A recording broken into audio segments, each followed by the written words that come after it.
আমাদের e-learning session 23-এ আপনাকে স্বাগতম।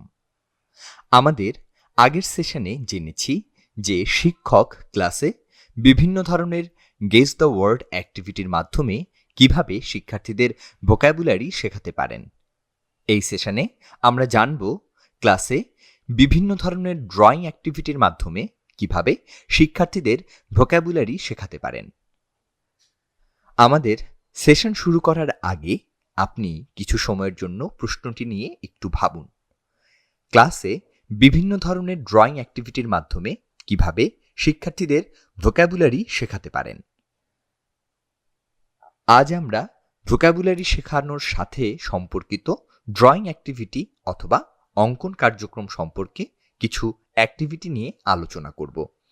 এই কার্যক্রমে আমরা তিনটি ভিন্ন ভিন্ন বিষয় নিয়ে আলোচনা করব, যা শিক্ষার্থীদের শ্রেণীকক্ষে ভোকাবুলারি শিখতে এবং অনুশীলন করতে সাহায্য করে। চলুন কুইক ড্র দিয়ে শুরু করি। এটি একটি মজার কার্যকলাপ যেখানে শিক্ষার্থীরা আঁকার মাধ্যমে ভোকাবুলারি শেখার সুযোগ পায়। আপনি শিক্ষার্থীদের ভোকাবুলারি রিভাইজ করতে এই অ্যাক্টিভিটিটি ব্যবহার করতে পারেন। আপনি কয়েকটি ধাপ অনুসরণ করে কার্যকলাপটি করতে পারেন। প্রথমে আপনাকে কিছু শব্দ নির্বাচন করতে হবে যা শিক্ষার্থীরা ইতোমধ্যে জানে। শিক্ষার্থীদের বলুন যে আপনি বোর্ডে একটি ছবি আঁকবেন এবং শিক্ষার্থীদের বলতে হবে আপনি কি ছবি আঁকছেন। কিন্তু ছবি আঁকা শেষ করার আগে শিক্ষার্থীদের শব্দটি বলতে হবে। তাদের শেষ পর্যন্ত কিসের ছবি আঁকা হচ্ছে তারা নামগুলো বলতে থাকবে। উদাহরণস্বরূপ, আপনি বোর্ডে একটি টেবিল আঁকতে যাচ্ছেন। আপনাকে ধীরে ধীরে আঁকতে হবে যাতে শিক্ষার্থীরা বুঝতে পারে কি আঁকা হচ্ছে। ছবি আঁকার সময় আপনাকে এমন একটি অবস্থান থেকে আঁকতে হবে যাতে শিক্ষার্থীরা অঙ্কনটি দেখতে পারে। প্র্যাকটিস। আমি এবার বোর্ডে কিছু একটা আঁকব এবং আপনাকে অনুমান করতে হবে কি আঁকা হচ্ছে। আপনি কি এই কাজটি উপভোগ করেছেন? অংশগ্রহণ করার জন্য আপনাকে ধন্যবাদ। কুইক ড্র 2 এটিও একটি আকর্ষণীয় কার্যকলাপ যেখানে শিক্ষার্থীরা অঙ্কনের মাধ্যমে ভোকাবুলারি শেখার সুযোগ পায়। আপনি শিক্ষার্থীদের ভোকাবুলারি রিভিশন করতে এই অঙ্কন কার্যকলাপ ব্যবহার করতে পারেন। এই কাজটি করতে আপনার কিছু ওয়ার্ড কার্ডের প্রয়োজন হবে। আপনি কয়েকটি ধাপ অনুসরণ করে কার্যকলাপটি করতে পারেন। শিক্ষার্থীদের 4-5 জনের দল ভাগ করুন।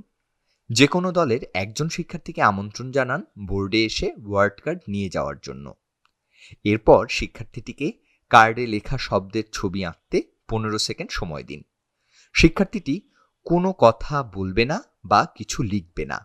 শিক্ষার্থীর দলের সবাই শব্দটি অনুমান করার 3টি সুযোগ পাবে। যদি দল তাদের প্রথম প্রচেষ্টায় সঠিকভাবে অনুমান করে তবে তারা 3 পয়েন্ট অর্জন করবে। যদি তারা তাদের দ্বিতীয় প্রচেষ্টায় সঠিকভাবে অনুমান করে তারা 2 পয়েন্ট পাবে। তাদের শেষ চেষ্টায় তারা 1 পয়েন্ট পাবে। দলকে অবশ্যই বলতে হবে কার্ডে ঠিক কি লেখা আছে। যদি দল শব্দটি অনুমান করতে ব্যর্থ হয়, অন্য দলগুলো উত্তর দেওয়ার জন্য প্রতিদ্বন্দ্বিতা করবে। অন্য দলগুলোকে একটি করে অনুমান করার সুযোগ দেয়া হবে। যদি অন্য কোনো দল শব্দটি অনুমান করতে পারে তাহলে তাদের 1 পয়েন্ট দেওয়া হবে। এরপর একইভাবে পরবর্তী দলের একজন শিক্ষার্থী বোর্ডে আসবে এবং একটি ওয়ার্ড কার্ড নিয়ে একইভাবে খেলাটি চলবে। খেলা শেষে সর্বাধিক পয়েন্ট সঙ্গে দল বিজয়ী হবে। আশা করি আপনি এই খেলাটি উপভোগ করেছেন। এখন আমরা আরেকটি কার্যকলাপের নাম নিয়ে আলোচনা করতে যাব। Don't say a word. এটি ভোকাবুলারি বা বাক্য কাঠামো রিভিশনের একটি ভালো অঙ্কন অ্যাক্টিভিটি। প্রথমে আপনি 12টি শব্দ বা বাক্য প্রস্তুত করুন যা শিক্ষার্থীরা পুনরায় পড়বে এবং কার্ডগুলোকে 1 থেকে 12 পর্যন্ত নাম্বার দিন।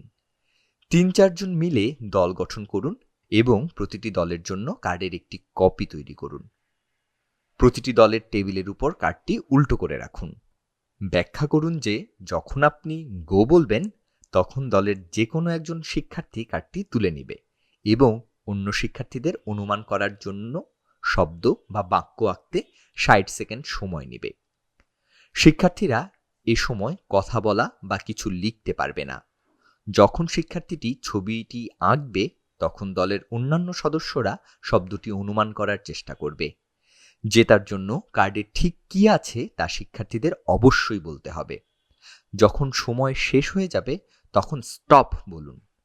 প্রতিটি দলকে জিজ্ঞেস করুন তারা শব্দ বা বাক্য অনুমান করতে পেরেছে কিনা। সঠিকভাবে অনুমান করা প্রতিটি দলকে একটি পয়েন্ট পুরস্কার দিন। এরপর দ্বিতীয় কার্ডটি প্রতিটি গ্রুপের টেবিলের উপর উল্টো করে রাখুন এবং এবার পরবর্তী শিক্ষার্থীদের আঁকার পালা। যতক্ষণ না সকল কার্ড ব্যবহার করা হচ্ছে ততক্ষণ খেলাটি চলতে থাকবে। খেলা শেষে সর্বাধিক পয়েন্ট সঙ্গে দল বিজয়ী হবে। আপনি কি অ্যাক্টিভিটিটি উপভোগ করেছেন?